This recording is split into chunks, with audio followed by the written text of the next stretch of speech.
Hi, everyone. Megan here from Romance by the Book with the lovely Marielle. Hello. And our awesome guest today is January's Book of the Month author, Elizabeth Boyle. Hi. Hi. Thanks for being here. Oh, I'm so excited. We read And the Mist Ran Away with the Rake for our Book of the Month, and we loved it so Yeah. much. It was so much fun. It was really perfect for January. I'm very proud of myself for suggesting it. Yes, it was awesome. I'm very proud of you as well. Thank you. Well, I mean, it was just like frothy enough for after the holidays and everything. It was fun. Yep, Yeah, very fun. It's a very frothy book. I kind of tended to go like, I'm going to write something kind of deep and dark. And then I'll be like, oh, I really need something frothy this next time to write. Oh. Yeah, I So imagine that's good. my books kind of go, ee. That's funny. We were talking with another friend this morning, and she was like, talking about the red dress and the black dress. And she's like, she was like, I'll never get over the black dress. I was like, sorry. I know the black dress, that was a hard sell. They did not want me to do that book. Which now I got to remember which one is it. I can't remember like which number in the series. No, yeah, which heroine, which goes with which dress. One with the red dress. Yeah, no, Pippin's story. Because I think that's Pippin. Oh my gosh, I wrote too many books. But because I wanted to do it with her as an older heroine, and they were just like, no one wants to read an older heroine. Nobody wants to read a heroine in her 40s. And I was like, no, really. I mean, I'll do a lot of younger character, but but this one. Yeah, but then the head editor turned 40, and suddenly that wasn't so old anymore. Weird how that happens. I was like, yeah, I figured as much. Yeah. Suddenly that was the new 30. We actually just read an older heroine in our December book. Yeah. Liana De La Rosa had an older married couple, and we read that book in December, and it was great. Yeah. Well, and Gray Hair Don't Care came out last year, and that was really fun. Yeah. I love that book. That cover too was so awesome. That heroine with her, she had like hot flashes and everything, and I was like, I never thought I'd see the day when there would be hot flashes in my romance, but it was great. Yeah, it was awesome. Yeah, I wish the flashes would just stay in books, right? And not like. I just turned 39 this week, so that's all heading for me, I'm sure. Oh, you baby!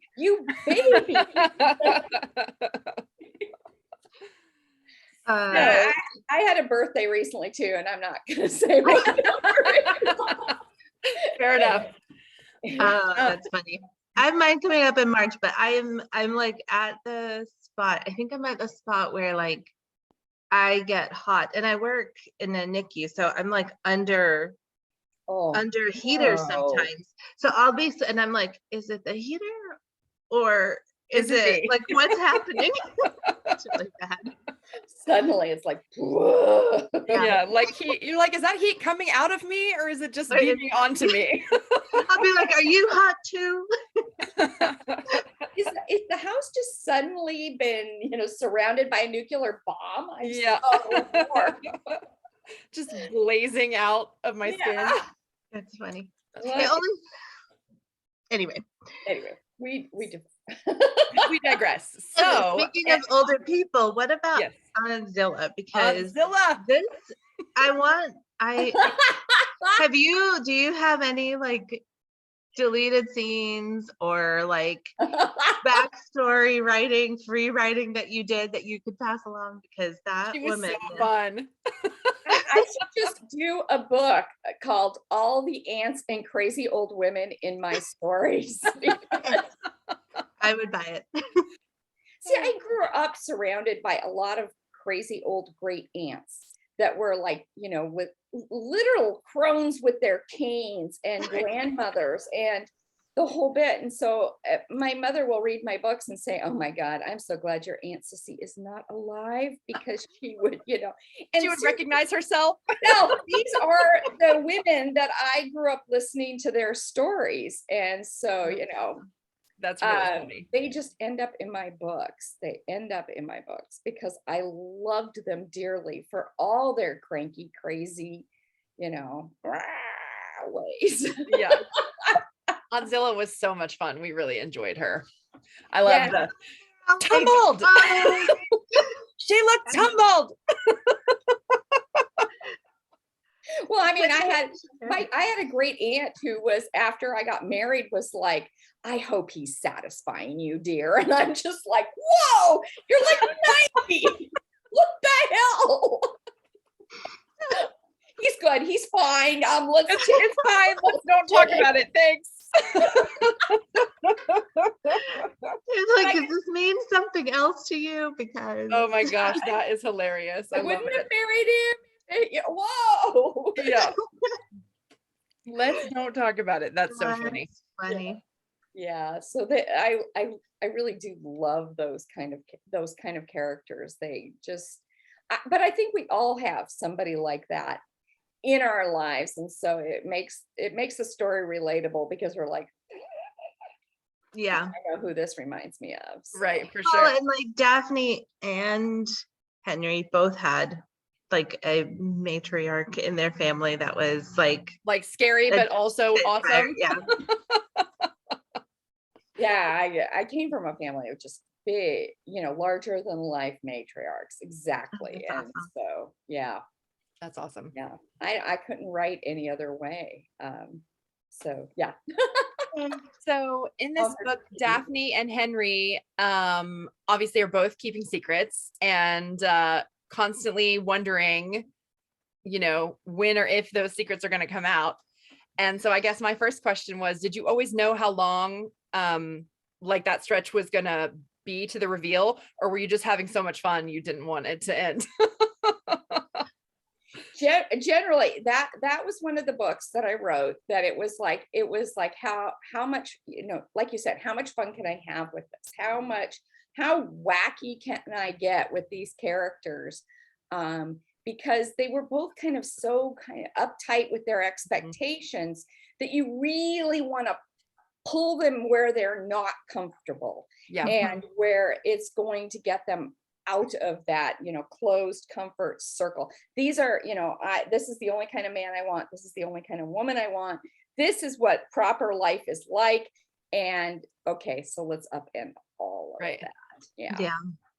I found it very interesting that they saw each other and immediately knew. But then because of their expectations and because of the family history, they were like, no, this can't be the case. Then they convinced themselves that like, no, that they were wrong. I know that I was wrong. I've been bamboozled.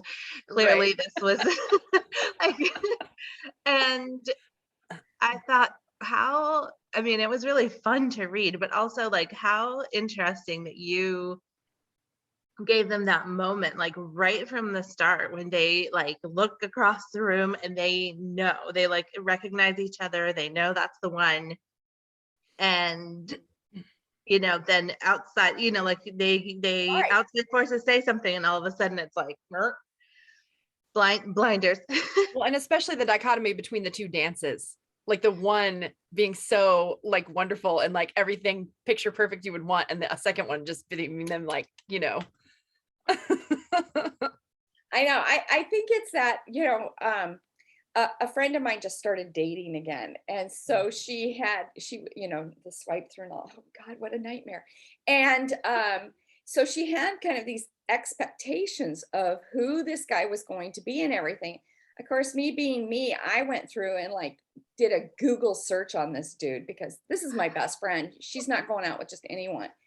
And her expectations of who he was and what he was going to be like and I was just like, no. So I think it's very true to life. You look at somebody and you have this kind of expectations just from that glance of who they're going to be. And it's more about who you want inside and everything. And I think we do that a lot in life, where we look at something and we have that expectation, oh, this is just going to be this. And And you can continue that expectation until, you get all the information, and then you find out, oh, that's not a healthy person. Or that's not who I thought they were, or, but you still have that sense. And, she was still kind of going, well, I think, if this or that. I'm like, no, he's wrong for you. As best friends should do. Yes. Yeah. So as you can see, my life informs my writing, because I am the crazy old woman who busybodies her way into everything. And I've always been this way. I will listen to conversations at Starbucks. When I used to write at Starbucks a lot when my kids were very little. And I would put on headphones, but I would never turn anything on, so that I could hear all the conversations around me, but it looked like I was totally oblivious. So, eavesdropping tip number 1 from Elizabeth Boyle: wear headphones, but don't listen to anything. Yeah, it's terrible to confess, but like people will say all kinds of things around you if they think there was a group of girls, and they were sitting there gossiping about their friend Tally. And Tally, yeah, that's where I got the name.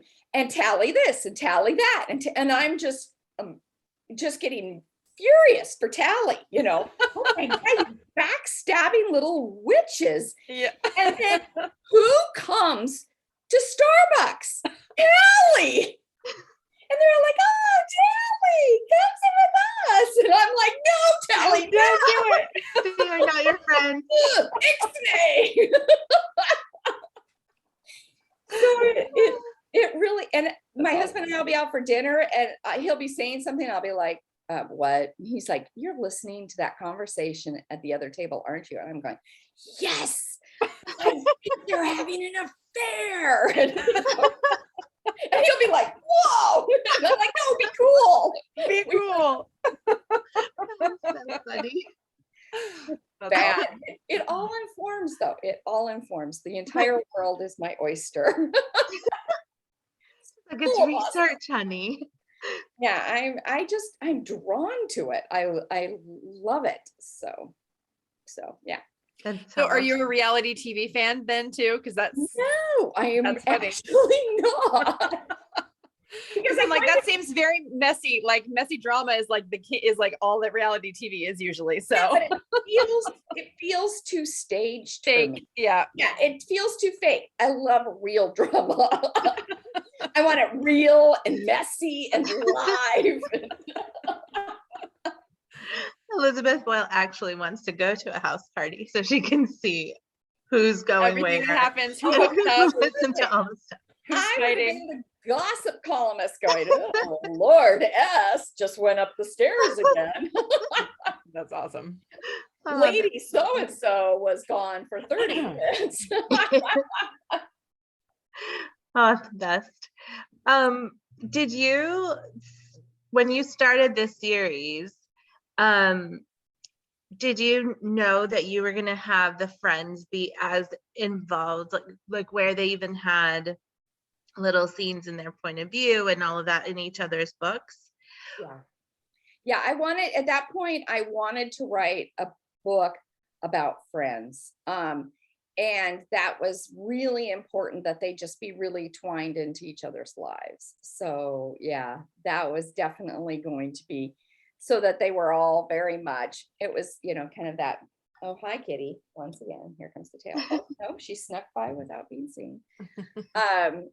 So yeah, I definitely wanted that kind of, that sense of being in each other's lives. And, It was really fun, and they didn't always agree with each other. I especially loved the scene where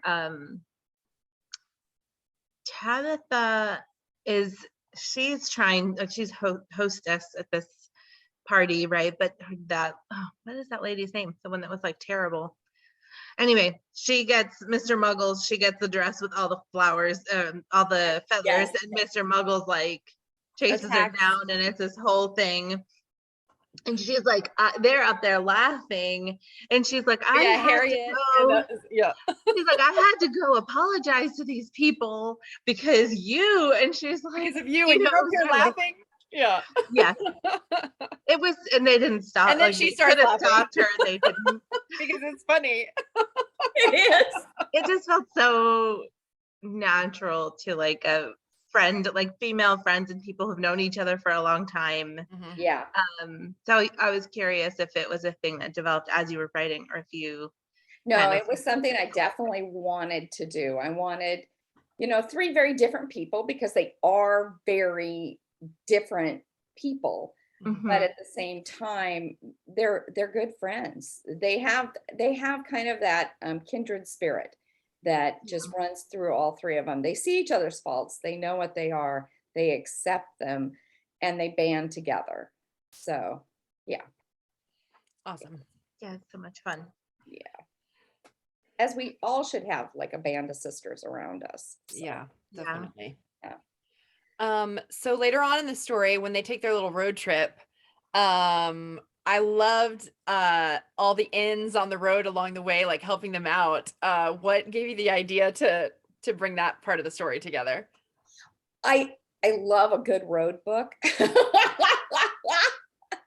I love just kind of let's get up and travel. But traveling and the inns in England at that time, and those there is a book, a research book I used, that the guy went through and followed the different roads and would say this stay at this end, and an early TripAdvisor or whatever. Right. And yeah, and so it was fun to read and to see the reviews and the different things and how far it would take to get from here to there, and those kind of aspects make it fun, because it's something you have to research, and what would they see along the way. And there have been times where I have like emailed the little tourist authority in that town and said, what does your town look like? Can you just, before Describe it to me there from the was road. before there was Google Earth and all that, you could email these people, and someone would go out and snap pictures and send them to you. Oh, how cool. nice. Yeah, people love to show off their town. They just one of the books, Stealing the Bride, I had to do that a lot, because again, another road story.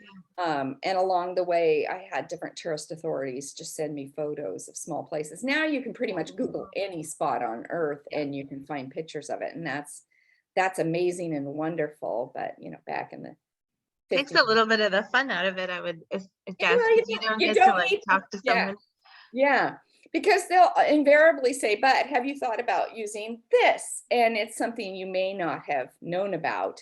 Mhm. Yeah. That's right there, and they give you wonderful ideas. So I just loved how fast the news traveled, and that they were all just ready for them and like ready to help them out along the way. It was really fun. well, you had writers that were going, super fast, Mhm. carrying messages, carrying mail, whatever.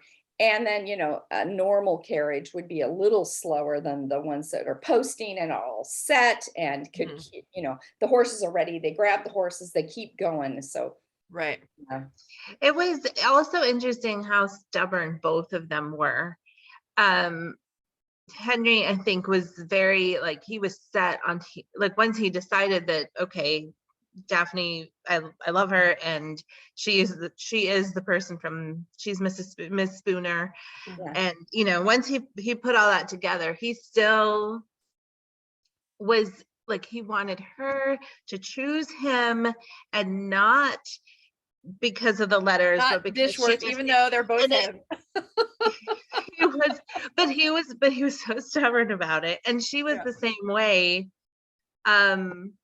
In that, like, once she saw what he was doing, she was like, no, he's gonna confess to this, and we're gonna.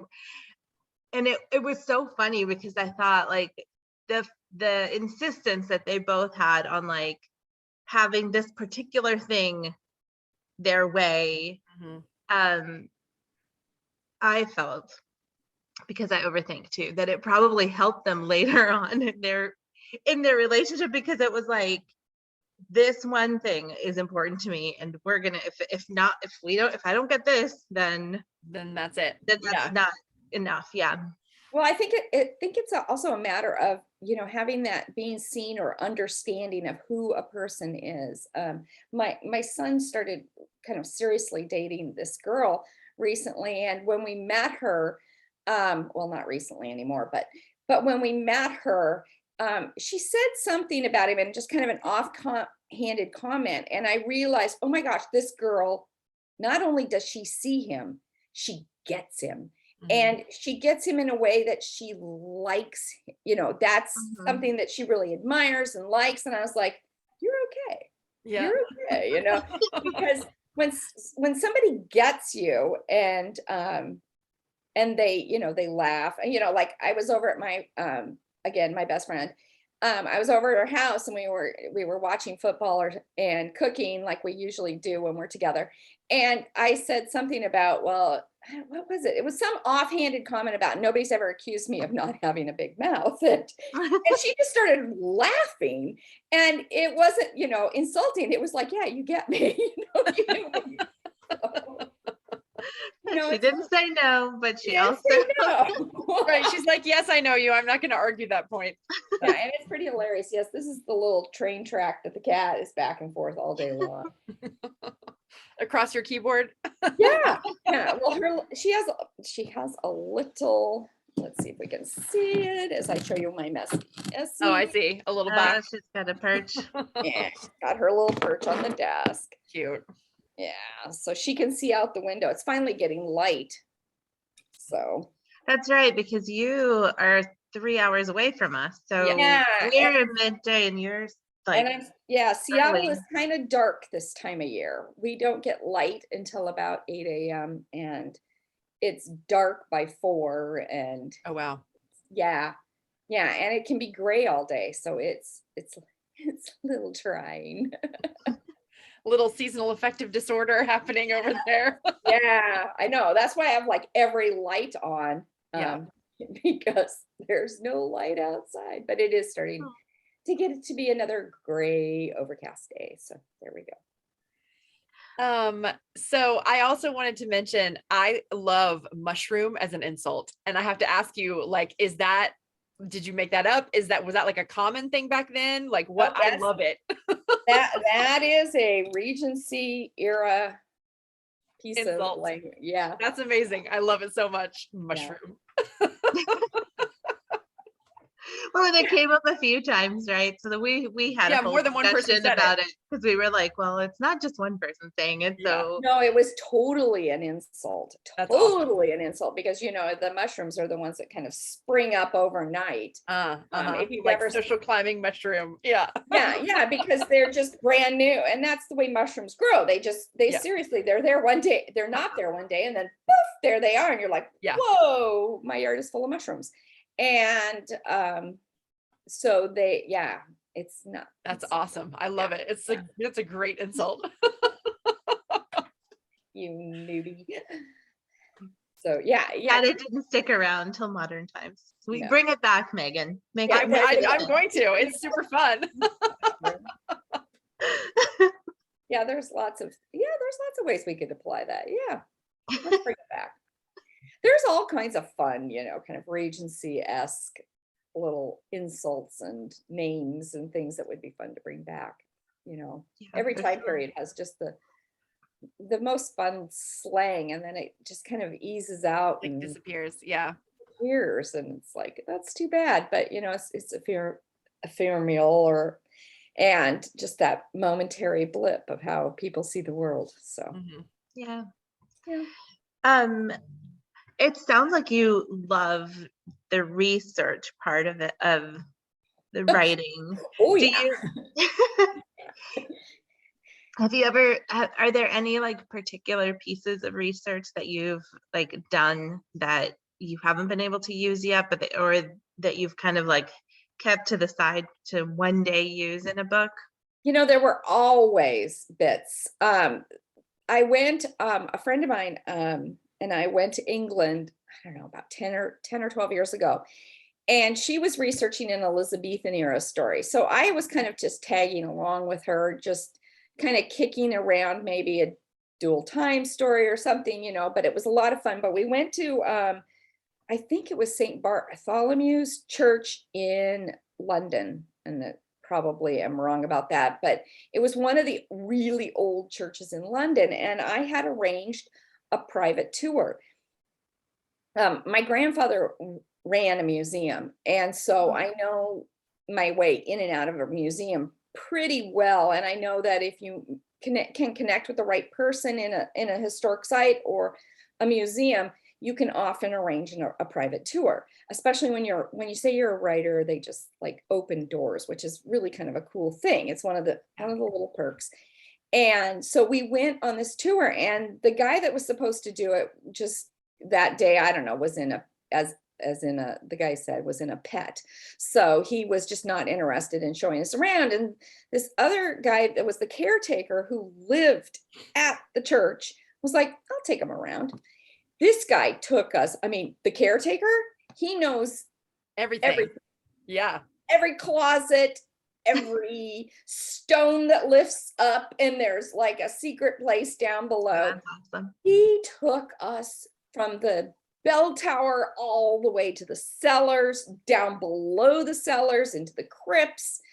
That's He amazing. even showed us his residence, which was built up in the towers in the back of the church, where literally no one would ever see it, was a small apartment. Wow. And he took us up in there. And I always thought that would be a cool kind of spot for a just, you know, something. But also just everything about that church, I've always wanted to put that spot into a book. And Really then cool. every once in a while, like when I was watching Bridgerton, and the church where Daphne and Simon get married, is it? Yeah, it is Simon. I get it all confused. Get married. That church, I have used that church for wedding scenes. Really? Yes, I recognized it. I was like, oh my gosh, I know exactly where they are. That's awesome. Awesome. Yeah. Oh my gosh, so and so. And who was it? Which characters that got married there? In one of the later, I think it's which one? It's one of the later Rhymes with Love's books. There's a wedding in that church. Huh. So yeah, and I was like, oh, that's so cool. That's cool. Now, if people want to see it for real life, they can go watch it on Bridgerton. Yeah. As if we need an excuse to just Right. That's true. Only a couple more months until the second season. I Yay. know it. I'm excited. I'm excited. No, Julia Quinn's a delight, and she's such a delightful person. She's so sweet. Just She's really. local to you too, right? I think she's also Yeah, in we've been that friends area. we've been friends. We've known each other for 25 years. Wow. So Wow. yeah, That's awesome. yeah. So yeah, and she lives here up in the Northwest as well. Yeah. Seems Cool. like that's a good spot for writers, apparently. There's a I've seen ton a of us. few, yeah. There's a ton of us. Yeah. Yeah, it's amazing. So do you have any things that you've been working on that fans would be excited to hear about? I hope so. I have been writing a book for about the last 3-4 years, and it's kind of this, again, a story about friendship and women's relationships, and it's set in Wyoming, turn of the century, and it's gotten big, which is a problem, and because publishers kind of go, big books, no. But I can't even see where I'd cut it. And it's just a delightful story. One of the readers who has read it said it was the big warm hug that she didn't realize she needed. Aw. So yeah, it's about just kind of mismatched women who become friends.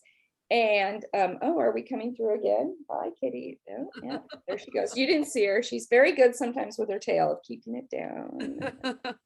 She did that time. So and so I'm kind of agent shopping and editor shopping right now, which is a position I have never been in. I mean, Oh, wow. never. and I've had a very, very blessed and lucky career.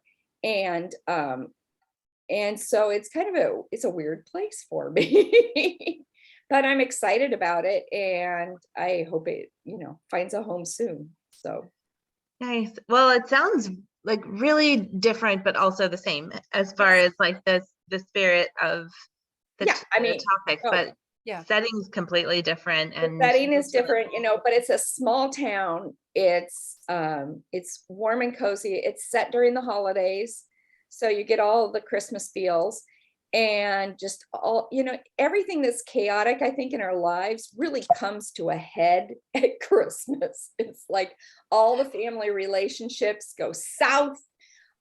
Everybody is scrambling and trying to make everything perfect, and there's just no way to do that. And we tie ourselves up over it. And it's just like everything that is kind of upside down in our lives gets like shaken even more when it gets to the holidays. And so was a lot of the inspiration, but also just, finding our place in the world and what we are, our purpose, our true purpose. And sometimes we ignore that. So sometimes, a lot of the time, we kind of don't see our purpose clearly as we should. So yeah, it's been a fun book to write. It's been hard because it wasn't a romance. And so the beats were different, and twining 3 different storylines together was at times, let me be frank, a nightmare. But I wanted to have these 3 women tell each of their stories. So that is also why the book is kind of big. And so would you call it just historical fiction then? Is that kind of it's where you're going with it? Kind of historical. It's women's fiction, definitely. Okay. It's historical fiction, but it's got a little bit of magical realism to it. So you're gonna have to take a little leap of faith with me over how the whole thing comes together and this place in the world. So yeah. So it's got a big surprise kind of to it. So cool. We shall see. And believe me, when it sells, you will hear. Everyone will know about it. All the way. It'll be like, Mount St. Helens. Well, I'm really excited about that. That sounds really fun. Yeah. I love a little magic in my stories too, so that's really cool to have. And Christmas, like a holiday story, is probably a really it's a nice time to sprinkle in a little magic and joy. Yeah. Kind of nudge people. Yeah. So that's awesome. Too fun. So yeah, I'm plotting the next one, even though I haven't sold the first one. So yeah, I'm in research phase right now and starting to write again after I finished it. And so yeah. Nice. Are you staying in the same town for the so you're gonna do kind of a series? Yeah, I have like a trio of books kind of plotted out around the same town. So we shall see. Yeah. Oh, good luck with that. That sounds really cool. I hope so. It's kind of scary, but at the same time, I really believe in this story. And so if I can't find a publisher, I'll do it myself, so. Yeah, that's so one nice thing. That's a real option these days. I know a lot of people back in the day probably wish they could do that and it just wasn't really feasible. And now you can, so that's awesome. Yeah. I mean, yeah. So, but I would like to see it in Walmart and Target and libraries and all that. So yeah, that's my first choice, but if it's not going to happen that way, then you go the other way. So you're going to be the first to know. Yes, please. Yeah, that would be fun. So the series that we're reading is the Rhymes of Love, and there are a lot of books in it. It's five books in the novella, I think, plus the novella. Yeah, 6 books in the novella. Yeah. But if we've read The Miss Ran Away with the Rake, there are we know already the people from the novella that comes next, and book 3. And book 1, if people didn't read that. Yeah. So we have a good we already have like a good little setup for like what's coming next for the next books in the series. Yeah. Do you have a favorite couple or like a favorite storyline from that series? I really like the third book, which is Harry. Suspicious Harry Were and Earls. Roxley. I love that title. Yeah, Harry's book. Yeah. Yeah, I really enjoyed writing her story. Poor Harriet and all her brothers. And I really identify with that because as much as I had all these crazy old women around, I was surrounded by boy cousins. Just lots and lots of boys. There were a very, very few girls in our family and that in my generation. And so, yeah, being surrounded by all those guys. Yeah. Yeah. Brother's best friend is still my favorite trope. So I'm all about reading those. Yeah. Yeah, it's the Harry's longing. such a good character. The longing. That's my favorite part. And there's definitely longing on Harry's end for sure. We don't see as much from Roxley's POV in the book, but Harriet is full in. She's full in. Yeah. Yes. I mean, she's got that like childhood story, right, where she asked him to marry her and then punched him in the face after, and I'm just like, Harry, I'm immediate love. Yeah. Like, you have my heart. One of us. You're not gonna marry me. Pow! I know how to deal with you. And shocked the shit out of him because he never took a facer from a girl before. I think he did say that in this book, actually. He's like, yeah, you actually like really hurt me. And she's like, good.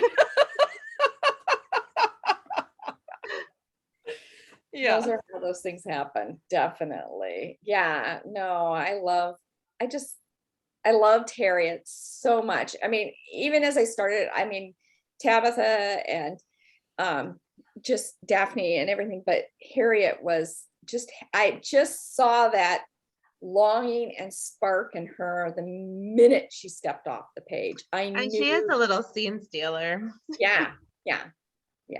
So, yeah, she Very totally fun. deserved her love.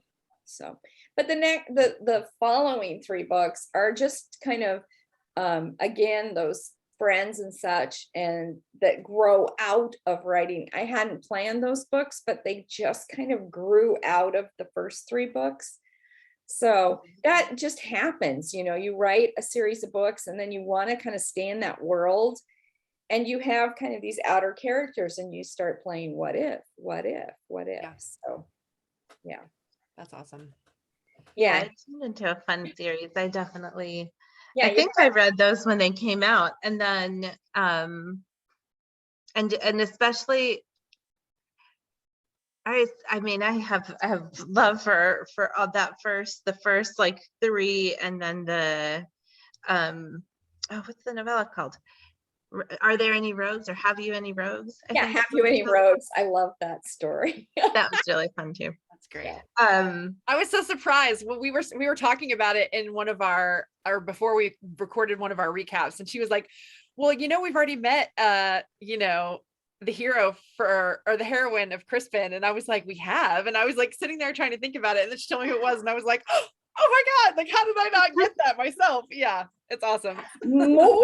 There's secret romances going on between these two families again. Yeah. Like, and first they were first. Yeah. So I figure I could probably do a whole series just on those two families with their Seldon's and the Dale. Yeah, their secret romances back and forth.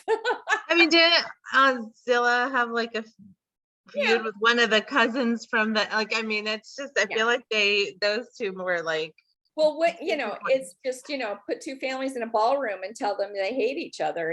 There's always going to be one or two in the family that go, well, maybe I don't. I don't. Yeah. You mean this is forbidden? I'm not blind. That guy's pretty good looking. Did you say forbidden? Yeah. I know. I like that. I love that. If you say forbidden, you are bad. Forbidden is the best. Yes. It just makes everything more exciting.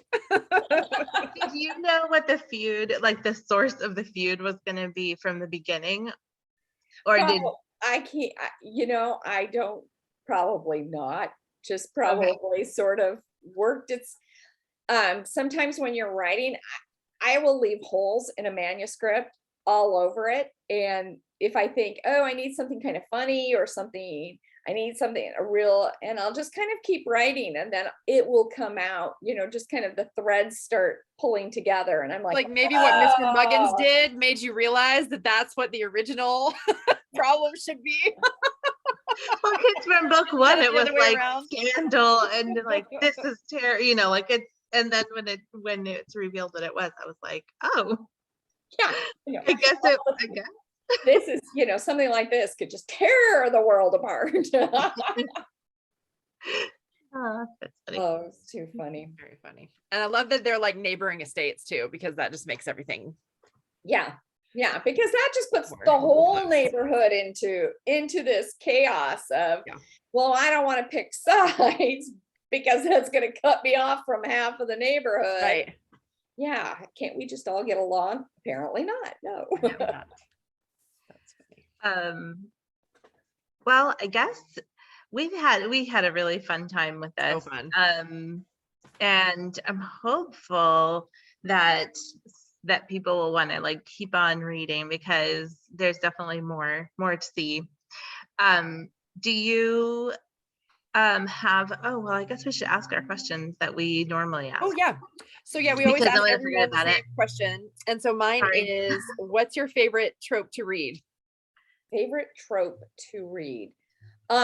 Definitely disguise. I just love, when I've done that so many times too, or kind of that spy in disguise sort of thing. And yeah, I just love those. I guess this book had a bit of that in it because Miss Spooner and Mr. Dishworth. Yeah. I'm like Henry calling them different stuff now. Yeah. I mean, they're not in disguise, but kind of. Sort of. Yeah. That's really cool. Yeah. That is my favorite. Definitely. I can't pick a favorite. It's hard. It's hard. I do love it for like a forced proximity and things that are like, you really shouldn't. Always, I'm like, yeah. I know Marielle loves educational kissing. I know that's one of her favorite ones. I like that a lot. Well, that's why in Have You Any Rogues? I mean, I locked him in a cellar. I mean, you did. You sure did. Yeah, just lock them in there for a while. Well, have a little bit of wine and they can figure it out. Yeah, exactly. 2 people in a wine cellar. What do you think's gonna happen? Yeah, if there's any attraction between them at all, then that's definitely going to happen at that point. Yeah, definitely. It's so much fun. My question to you is, and I guess you kind of showed us a little bit, but if we were to be a fly on the wall when you're in the middle of your writing, what would we see? Probably a lot of scribbling in notebooks. I spend a lot of time handwriting before I ever sit down at the computer, just kind of sussing things out by hand. I sit with my cup of coffee in the morning by my table in the kitchen and just sit and write whatever comes to me until finally I get to the point where it's like, okay, I've got to start typing. There's this sense of I write by hand and I'll fill up notebooks. I got one currently that I'm working on. Dun, dun, dun, dun. So I just have, a regular old notebook and I just start writing pages and notes. Like, so this will turn into a scene. Oh, cool. Those lines are very straight. It's a lined notebook, so I cheat. I can't draw a straight line to save my life. So if I start writing without a line, I'm like, No, it has to be a lined notebook for me. But I will fill 1 to 2 of those with, just scenes and ideas and like research notes and stuff. Yeah, everything goes into them, and then I refer back to them. And if I have questions when I'm editing or going back through the manuscript, then sometimes I'll go back to the original, what I wrote, to kind of see that what was the spark on this, and what was I trying to do. And sometimes I change my mind, and other information informs something that I have to go back and fill in. But at the same time, it's good to see what was the that light bulb moment for this scene, and have I captured it. So Cool. yeah, so I that's think that's really neat. I hadn't heard anybody describe their writing process quite that way, because I have met some other people who write by hand, like write their scenes by hand and then go in and type them almost like as a second pass. But Mhm. it sounds like what you're writing in your book, in your notebook, is like prequel to the scene that's going to be. Yeah, it is. And a lot of times it's just dialogue, because I will hear the characters start talking in my head, and I just write down whatever they're saying. So it'll be just back and forth, back and forth, back and forth dialogue with no description and no emotion or anything. It's just that back and forth. And I furiously scribble it down, because, if I stop writing and they keep talking, then I'll miss it. So How cool. yeah. Do you want to tell everyone where they can find you on the interwebs? Wow, everywhere. On my website, elizabethboyle.com, and Eliz Boyle, ELIZBOYLE, on Twitter and Instagram, and on Facebook as well. I'm not a huge fan of, I'll just be honest, not a huge fan of Facebook, but I go up and do it because, I have to. But I love Instagram, and I love, and I get a little ranty on Twitter. So if you don't want to know what I'm ranty about, don't go on Twitter. Lately, it's just all like my Wordle, little dated this conversation horribly by saying that, but I just played that for the first time yesterday. It was fun. Isn't it? It's so addictive. It's so addictive. So yeah, you're I'm warned. trying to avoid new addictions, but I see lots of people picking up Wordle, and it's fun, and it's fun. It's only once a day. It's fine. yeah, it's not like one of those things. And then you get a little, like, when is my next Wordle coming? That's funny. Well, and everyone who's seeing this on the day you're seeing this, Elizabeth will also be taking over our Instagram page. So that will be fun. So everyone keep a lookout for that. And we will be prepared. Thank you so much, Elizabeth, for being here. Thank you for letting us read your book. We had a great time. And we'll see everyone next month. See you then. Thanks. Thank you. Bye. Bye.